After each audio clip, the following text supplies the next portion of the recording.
presentation, and I'm sorry for that, for not being able to be there with you sort of live, but hopefully the next 20 minutes will be sufficient enough to sort of give you a basic understanding of this resource.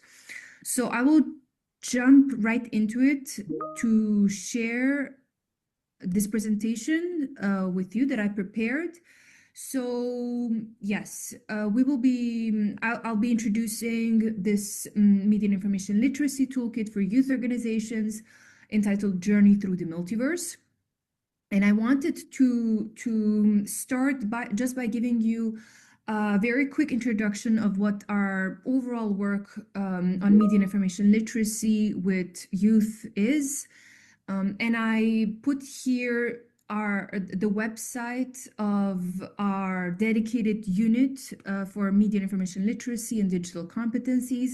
And on this website, you can have more details on initiatives that we have targeting different groups, and also different resources that we produced to facilitate our sort of the promotion of MIL. And so when we talk about media and information literacy, we talk about a set of competencies, skills, knowledge, and attitudes to help citizens navigate online and to be able to access, retrieve, assess, share, and produce information in a critical manner. And this work of our organization is based on a UN mandate on freedom of expression and access to information. And when it comes to MIL and our work with youth, we work with our member states to support the integration of MIL into formal education. So to help make media and information literacy part of national educational curricula, to be part of teaching in schools, primary and secondary in particular. And to facilitate this work, we developed this global resource called Think Critically, Click Wisely. And it's a global model curriculum. And as a part of this work as well, and sort of more broadly supporting the integration of MIL at the national level, is our work to support the development of national MIL policies and strategies with member states. And essentially such policy and strategy frameworks really help the integration of MIL at the national level in a more broad way, but in particular integration into formal education.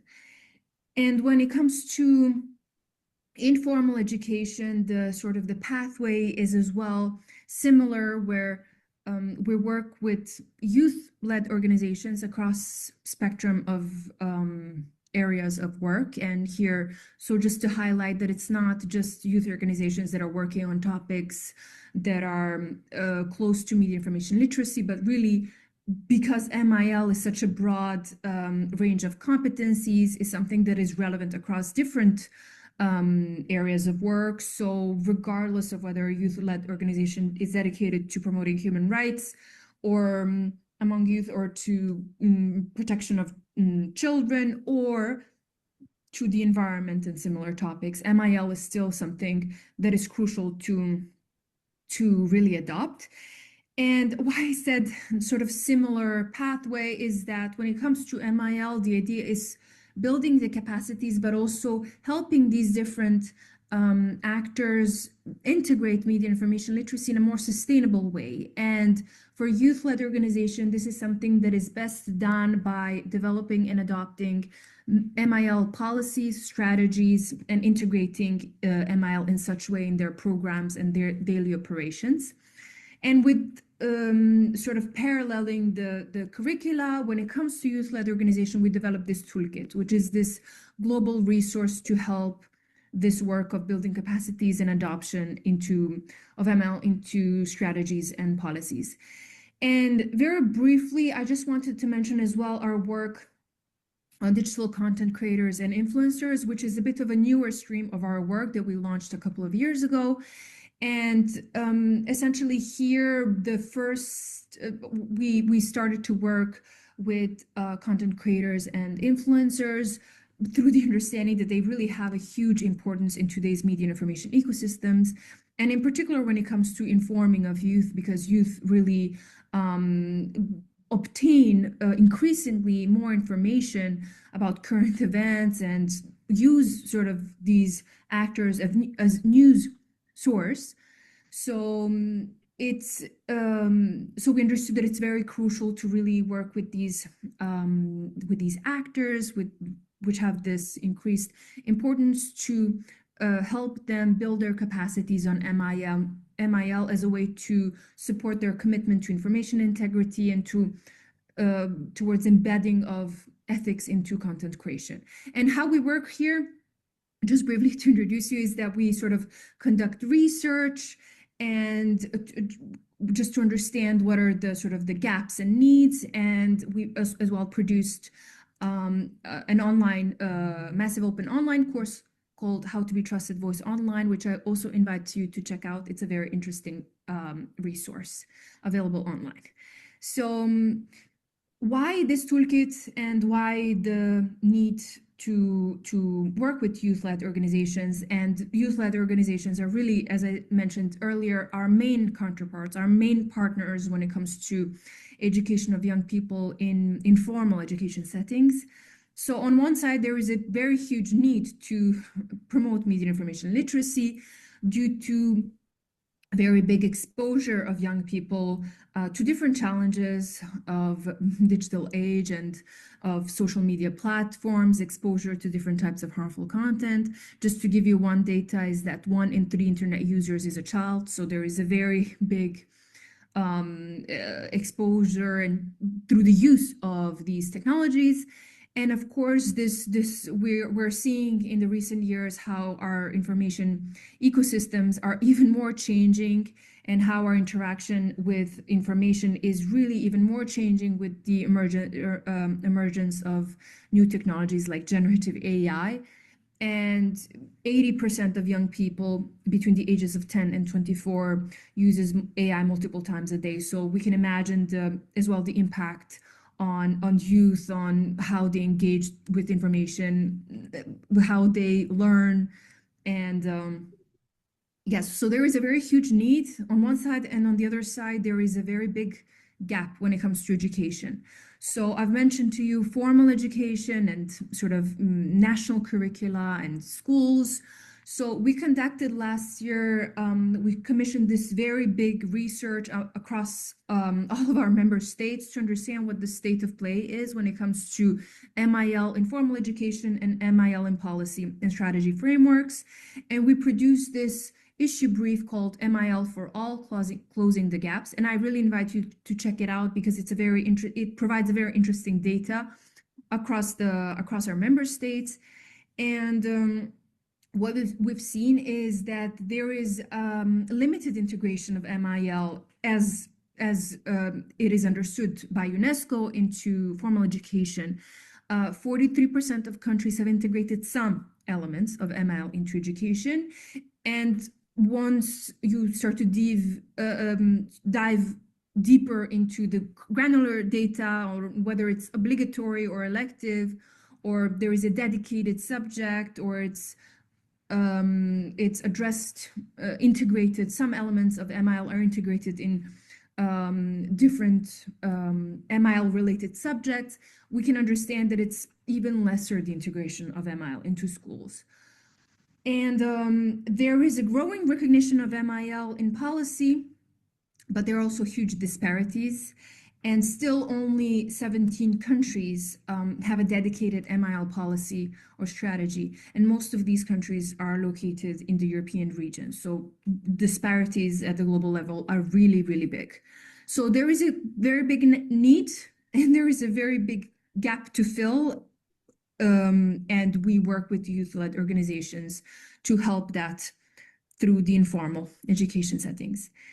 And jumping into the content of this journey through the multiverse, I just wanted to introduce briefly that we have this 3 parts essentially of it. One is, so we designed it as sort of this journey through the multiverse, which are these different sort of planets of media information literacy. And we, in a training resource, which is this first part, we address 9 very crucial topics of media information literacy. And the idea of this resource is to build internal capacities of youth-led organizations, but also to help them replicate such training among youth in their communities with like peer-to-peer education. And second part of it are these templates for youth organizations to develop MIL policy strategy action plan. And also there is this feedback plan, which sort of helps assess the progress. And we have this supercharger of ideas, which is supposed to help localize these templates. And I will talk more in detail on that in a second. So the training resource on MIL, these 9 missions or 9 planets on this journey through the multiverse, we try to make them as engaging and as practical and user-friendly as possible, and really tailored for youth organizations, transforming these concepts that are sometimes very, very theoretical and quite complex in a simple way, and something that can be really relevant across youth organizations, different youth organizations. And it's a very practical resource in that we provided like exercises and hacks and tips and self sort of assessment to understand the baselines, a list of resources to go deeper into topics.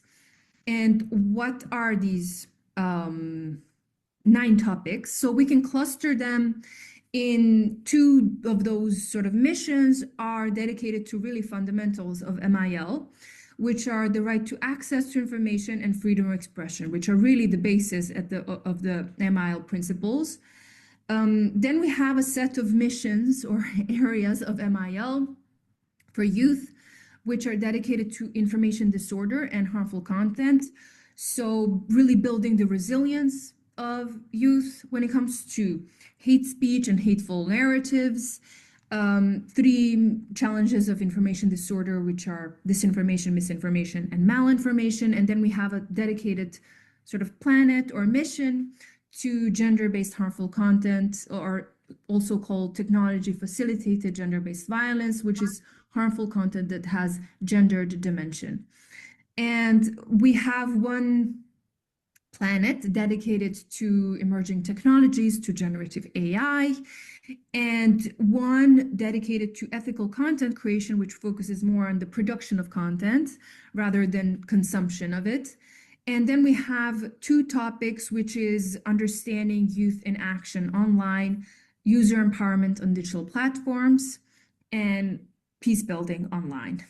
So just to give you a bit of understanding of what the approach when it comes to these capacity building areas, 9 areas of MIL for youth are. So the idea for us was to create, to address all these different areas in a way to build the understanding and to build the knowledge about all of these different areas among youth and youth organizations, but also to already, in the capacity building, to already trigger reflection on what the needs and gaps of youth are in communities of youth organizations, and how they can as well act, and then beyond that also advocate for those needs and interests to be protected. So we understood the role of youth organizations when it comes to MIL as being facilitators, so also replicating that knowledge to their members and to youth in their communities, but also as enablers and advocates for young people to be included in discussions and to have access to different opportunities, and to be really, as I mentioned, for their voice to be included in different in advocacy and in different sort of areas of work.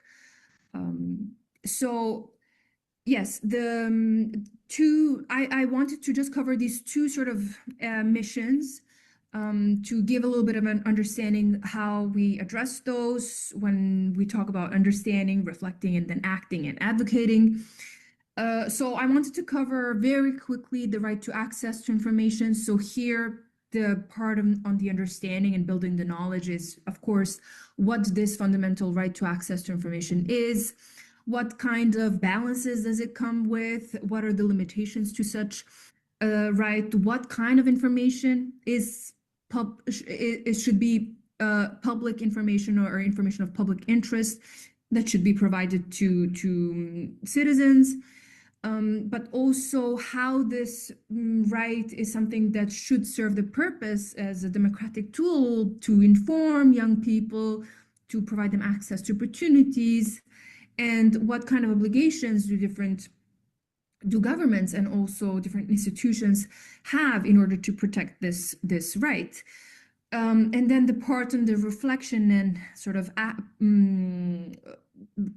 triggering the reflection as well on acting and advocating is whether there are laws that are adequate laws that are put in place to protect these rights, whether they're enforced adequately, whether young people know that they have this right, how they can use it, what kind of information is relevant for them in order to sort of be informed and access to opportunities,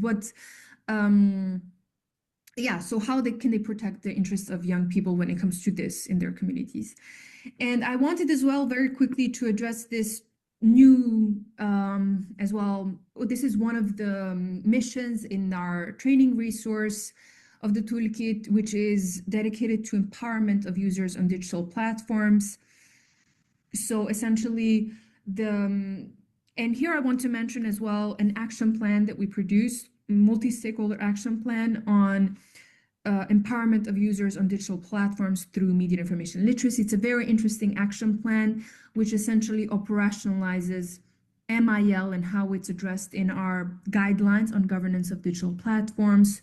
So understanding sort of what kind of MIL tools should different stakeholders and in particular digital platforms put in place to ensure user empowerment. So we have this shift of paradigm when it comes to digital platforms, and it's very crucial. We thought it was very crucial to include this area into the toolkit to make sure that young people have a role in these discussions. So essentially, what is this mission? It's first of all understanding how digital platforms shape their user experiences. What are the responsibilities of different actors in a governance system, of regulators, of digital platforms, of civil society, but also of youth organizations, or rather what they can do in these areas. And then when it comes to reflecting and acting and advocating, it's really to understand whether young people are included in discussions at the national level when it comes to governance of digital platforms, what kind of transparency and accountability is needed by social media platforms to make sure that the interests of young people are protected, and what the tech by design should put in place to empower young people due to this shift of paradigm of just thinking, okay, users should just take the responsibilities on themselves to obtain these capacities on MIL in order to navigate critically online, to now going towards the discussions of what digital platforms should themselves put in place in order to, as a part of the technology. So what tech-based tools should be put in place to empower users so that this responsibility is not only put on users, but rather as well shared by different actors, including by social media platforms. So yes, so this is sort of like just to give you a brief sort of understanding of how we address these different areas of work and how we tailor them to youth organizations in particular. And I want to as well just highlight these two other parts of this toolkit that we have. So these two resources are additional sort of parts of the toolkit are supposed to help youth organization make MIL an integral part of their work in a sustainable manner. And as I mentioned earlier, that is through helping them develop and adopt some MIL policies, strategies, and/or action plans. And we also have this feedback template, which is supposed to help youth organizations assess progress in achieving their MIL objectives. And we have this additional resource, which we call Supercharger of Ideas, which provides an understanding on one side what should a policy or a strategy do when it comes to, or address when it comes to a specific area for youth organizations. And we made sure that both of these resources really as well are paralleling the information of the training resource. So when we talk about MIL policy, it's not necessary because it's quite a wide range of topics. So it's also about understanding what area of MIL is the most relevant or more relevant than others for youth organizations, and enabling them to also adopt specific, for example, MIL policy for promotion of freedom of expression or the right to access to information. So this supercharger of ideas is supposed to help localize, help youth organizations localize these templates. So take these templates and really make sure that the documents that they're developing really respond to the particular context in their countries, to the needs and interests and objectives of youth-led organizations. And as a part of that supercharger of ideas, which again responds, sort of is connected to those 9 missions, we also propose some ideas for action. And that is all on my side. And I don't know how quite to, I would have been happy to respond to questions, but I will stop right here. And thank you for your attention, and just provide you my email contact in case there are any questions. Or yes, I'm available to clarify anything. So yes, for now, thank you, and I wish you a nice continuation of this workshop.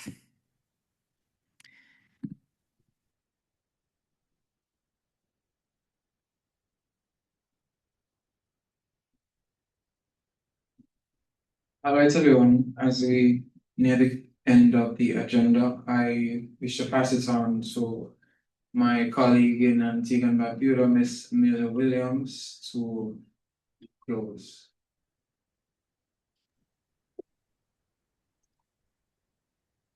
Thank you, Ajante. I know we had a long day, but I must say that the presentations were all informative, and I must say that they were timely as well. So they reminded me that as youth, we're not just consumers of the digital world, but we're also active contributors. And so to close, I just have a little message on behalf of the Youth Advisory Group for Barbados and the Eastern Caribbean. Youth have an important role to play in digital transformation across the Caribbean.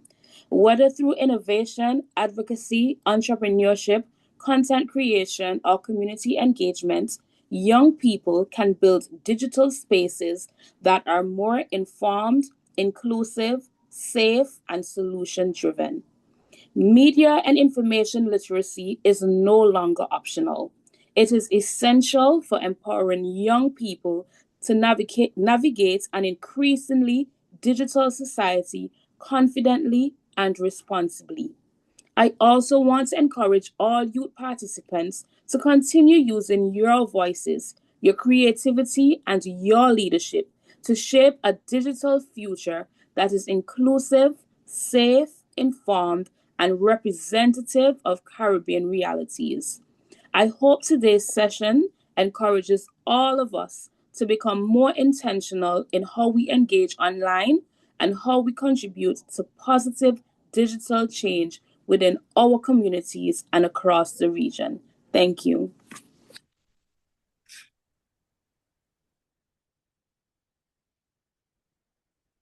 All right, thank you, Amelia.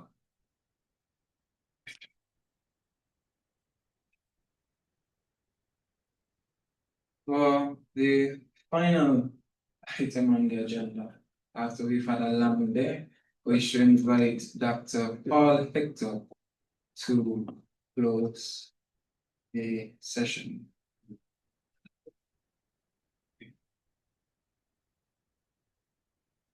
Good day, everyone. Truly, it's been a pleasure to be here today. It's been an opportunity for tremendous learning, coming together across the region. And without any further ado, I'd just like to highlight some of the today. Of course, as you know, today's workshop has reminded us that media information literacy is not only a technical subject, it's of course a very important life skill. It's a skill for citizenship. It's a development skill, and for the Caribbean, increasingly a skill for all Brazilians. Over the day, we have explored a number of facets: misinformation, disinformation, online hate speech. We've heard about, with quite some length, technology-facilitated gender-based and sexual violence, cybersecurity, mental health, critical thinking, digital footprints. And of course, key to this has been the role that you can play in safely navigating these challenges, but also the opportunities linked to digital transformation. So first of all, my sincere appreciation to the Honorable Jeffrey Hanley, Deputy Prime Minister and Minister of Education. Of course, we know the importance of political leadership in advancing important causes such as media and information literacy. We've also had tremendous support from Ambassador Neris Dockery, Secretary General of the St. Kitts Nevis National Commission for UNESCO, and of course her team for the significant coordination role, welcome remarks, and also for guiding us over these past 2 days. We've also had the UN country coordinator, Mr. Cosmo Woods, for St. Kitts and Nevis. We've been joined remotely by folks like Ms. Keisha Galino, Secretary General of the Grenada National Commission in Grenada. And of course, Dr. Reginald Murphy. I also wish to thank, of course, Mr. Eric Fault, Regional Director of the UNESCO Regional Office for the Caribbean, and our UNESCO team supporting the Zoom, Ms. Natalie Holness, and of course, Ms. Arita Phillip, Associate Program Specialist, who has done a tremendous amount of heavy lifting behind the scenes to really bring this event together. We've also had the presence of other moderators, Ms. Carrie-Ann Moras, Ms. Zinzi Noel, Ms. Amelia Williams, Mr. Terry Benjamin, Ms. Janella Williams, and of course, we have been ably taken through this day by Mr. Akani Robinson, National Youth Parliamentarian and CARICOM Youth Ambassador of St. Kitts and Nevis. So truly, we have had tremendous participation and engagement from you. Let me also make mention of some of the other presenters we had: Candice Wallace, O'Dane James, Dr. Elenius Ildefonse, Hallie Johnson, Harriet Warner, Monica Matinovic, Joshua Andel, Ms. Thelma Richards, and of course, Elvira Goods. And so I know that we will all be leaving here with a clearer understanding of the stakes. What is at stake? A greater understanding of media and information literacy, and of course, strategies for safely and effectively navigating this digital space. Again, we've had a number of participants who joined us in the hybrid space, and your questions, your comments have also helped to enrich today's discussion. As we prepare to leave, my challenge to you is a very simple one. Do not let today end today. I repeat, do not let today end today. As you leave, share what you have learned with a colleague, a friend, a classmate, a family member, within your youth organization and school. I invite you, all of this content will be available digitally. I encourage you to rewatch, reshare, relearn, so that you can all of these messages can really take root and bring forth good fruit. As we look ahead, I'd like you to think of the Global Media and Information Literacy Week later this year. I encourage you to organize follow-up workshops, peer sessions, community conversations, and of course, we at UNESCO, along with all our NATCOM partners and schools and other supporters, we are here to join you. As we know, the Caribbean may be small, but we are mighty. Or as we say, we little, but we tolerable. So at this point, I wish everyone safe travels. Let us keep these very important conversations going. And even more importantly, let us keep the actions going. Thank you. And I wish you every success.